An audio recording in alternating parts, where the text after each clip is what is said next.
done to those of you from last week in spelling who put a really great effort into making your paragraphs or your sentences if you're in W group.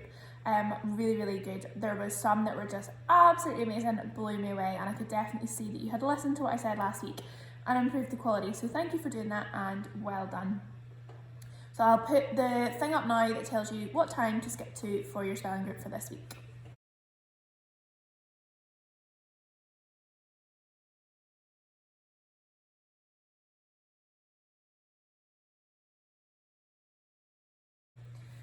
So W group, your sounds this week are OY and OI, but in these words, they both make the same sound. So let's have a look at how they sound. Now, it is a bit tricky because my accent's a bit funny. I will do my best, but they might sound slightly different in a Scottish accent. So your first one is oil. So like oil that you cook with, like cooking oil or heating oil for your house. Then we've got boil. So again, it's exactly that same oi kind of sound in the word, but obviously to boil is like to boil a kettle. Soil, oi sound again. Soil could be like to make something dirty, like to soil the washing up or whatever, or to soil the washing, it needs to go in the wash. Or it could be like the soil that is in the ground. Number 4, we have got coin. Again, there's that oi noise in there as well. A coin you would play with. Then we've got join, so like to join something up, and then joint is the place where something would be joined. So example, that's my elbow joint because it's where the two bones are connected. And then we've got choice, so to choose something, voice, what I'm using right now. And then we have got the 2 OY words at the end. Now they make an identical sound, but it's a different spelling, so that's why we need to learn these. So we've got boy and toy, and we need to remember we're using that Y at the end and not the letter I. So X group, you are looking at AL endings. You have learned this ending before, however, on some slightly different and less complex words. So we're going to have another look at it with this new set of words today. Now, the reason we are focusing on an AL ending is because it's really easy to muddle it up with another vowel and then the letter L ending. So, for example, is IL or EL for that one. So it's really important that we learn that these are AL endings because it is such a common mistake that mostly E's or I's that you swap them with, but it could really be any vowel. So our first one we've got is capital. So the capital could be the capital city of somewhere, or it could be in reference to a capital letter. Then we've got pedal. This one kind of sounds like an LE ending again, so you can hear why that ending is quite confusing, and we need to make sure we're learning these words as having an AL on the end. So pedal would be like the pedal on your bike or in a car. Then we've got sandal, so the type of shoe you would wear. Hospital, the place you would go if you weren't well. Special, if you're special, you're important to somebody. Usual, so usual is like normal, the usual type of thing, or the normal type of thing. Occasional, this one you need to remember there's a double C at the start as well. So occasional would mean like the odd time, so I like to have the occasional McDonald's. Number 8, accidental. Again, there's a double C at the start, so make sure we're learning that as well. If something is accidental, it means it's not done on purpose. Then we've got musical, so a musical could refer to a type of show you would go and see. For example, Oliver is a musical. Or you could say, I'm going to have a musical day, meaning you're going to do lots of things involving music. And then number 10, we've got original. So if something is original, it is created from a new idea, it's not copied from something else. So that one, there's also got the 2 I's in it, so just remembering where they are. So the important thing really is that you're remembering that all of these words have that AL ending. So for this, it's probably helpful to write them out a couple of times, just make sure you're learning how they look, because you can't really rely on how the ending sounds, because it kind of sounds like it could be a few different ones. So make sure you're spending time making sure you learn what they should look like with AL on the end. Why, you have got some more homophones this week. So remember that a homophone is a word that sounds the same but means something different, and in this case they are spelled differently as well. So our first one that we've got is break and break. Now we've got B-R-E-A-K and then we've got B-R-A-K-E. So have a think, can you work out which one is which? Okay, so our first one could refer to the break in school. So it's morning break, you go and have your play, or if you are going to break something, like snap it in half. The second one would be to refer to slowing down. So you would brake in a car or brake on a bike, and that would be to slow down and stop.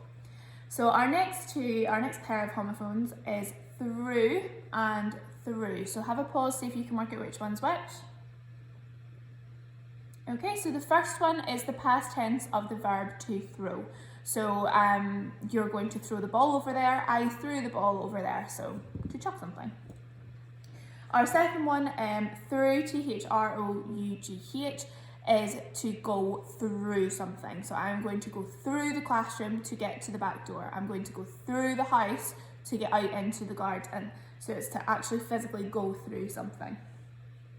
Number 5 and 6 are peace and peace. So again, pause and see if you can work out which one is which. Okay, so our first one, P-E-A-C-E, is peace, for something to be nice and calm. So like, would you give me some peace? I'm sure your parents have said that to you quite a few times during this lockdown. Or give my head peace is another one.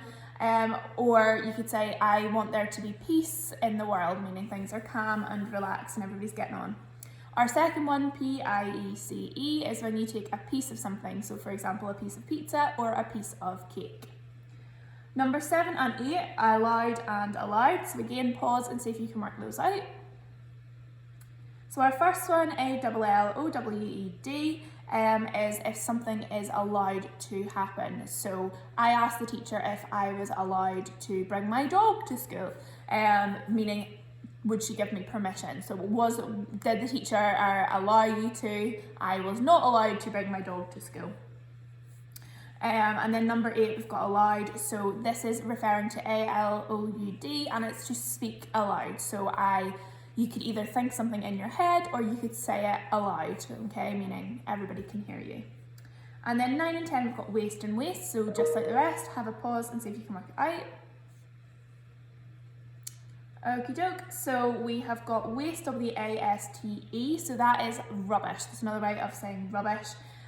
So I'm going to put the waste in the bin. And then number 10, W-A-I-S-T, refers to the waist on your body, so the thinnest part of your abdomen for that one. So that is your waist. So obviously with homophones, it's really important that we learn which one is which because they sound exactly the same, but are spelled differently and mean totally different things. So it is really important that you keep remembering and learning all these different homophones in the English language. Okay, side group, we have got another week of some tricky words. These ones, all but one, begin with a C, and just like a lot of our other previous words, we've got a lot of vowels and a lot of double letters in here as well to learn. So let's go through them and talk about why there's certain things we need to remember about them and also their meanings as well. So number 1, we've got the only word that begins with a B is bargain. Now, the reason this is a tricky one is because it doesn't sound like bargain, it sounds like bargain, so it's really, really easy to mix up the end sound of that word. And a bargain is something if you get it cheaply. So for example, I got something in the sale, it was a bargain. Number 2, we've got category. So there is a silent letter in this word, can you identify it? So it is the O at the end, so it doesn't sound like there's an O there, category. It sounds like G-R-Y, but you need to remember it's actually category for that one. Number 3, we've got cemetery. This is one of those words that has lots and lots of vowels. You can see we've got 3 E's. It's actually not too bad because the vowels are all the same, but we just need to remember to keep them all the same and where they go in the word. So a cemetery or cemetery, it depends how you say it. There's also maybe a silent E at the end, is another word for a graveyard. Number 4, we've got committee. This is a really, really commonly misspelled word. It's got a double M, it's got a double T, and it's got a double E, but not a double I. So it's important to remember it's all double letters for the com-it-e kind of thing for that one. Next, and a committee is something you would form to make a decision or take something forward. So for example, our excellence committee runs the sort of excellence group in school and celebrates all those people's achievements. So they've got that aim and then it's a group of people who get together to do that. Number 5, we've got communicate. Again, we've got more double letters. So we've got that double M at the start. And then we've got the U and the I, communicate. So this one is actually quite phonetically correct. We just need to remember not to skip one of those M's. Same thing with community. It sounds pretty much like it's spelled. We just need to remember that that double M is in there. Number 7, we've got competition. This one is quite commonly spelled as competition. People forget that extra IT sound in the middle, competition. And again, it's got that shun sound at the end. It's actually a T-I-O-N, so just quite a lot of tricky parts in that word. Number 8, we've got, a competition is something that people will have a sort of battle at. So for example, a football competition. I think I forgot to talk about communicate. Communicate is when you exchange information with somebody. You can do that with words, you can do that with emails, you can do that with non-verbal communication. So for example, if I was looking at you like this, you would think, oh, she thinks I'm being a bit weird, or she's a bit puzzled by what I'm doing. And then community is when you've got a group of people that have something in common, such as, for example, where they live, like a community in Lochmaben or the Lochmaben school community. So everybody that has something to do with the school, so that would be teachers, parents, pupils, and maybe like Let's Get Sporty, things like that, would be our school community. So number 8, we've got conscious. Conscious means to be aware of something. So I was conscious of the fact that it was nearly 3 o'clock, so I didn't want to start a new lesson. So I'm aware of the fact. And you can also use it in the way that somebody is either conscious, meaning alert and alive and awake, or unconscious, meaning not alert and not awake. Number 9, and that one there, it's got that shus, conscious at the end, but it's C-I-O-U-S, so again, it's just a tricky ending on that one. Next, we've got controversy. So for that one, it's quite commonly misspelled. With that, normally the T-R-O kind of in the middle, people will muddle that up slightly. So controversy is when something sort of quite unusual happens that not everybody agrees on.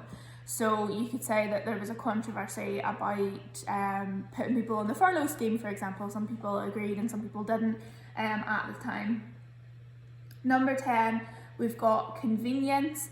Lots of vowels in this one, convenience, and it's generally that IE sound just sort of in the middle towards the end of the word that people either muddle or forget or don't put the correct letters in. So just making sure we're learning all of those vowels.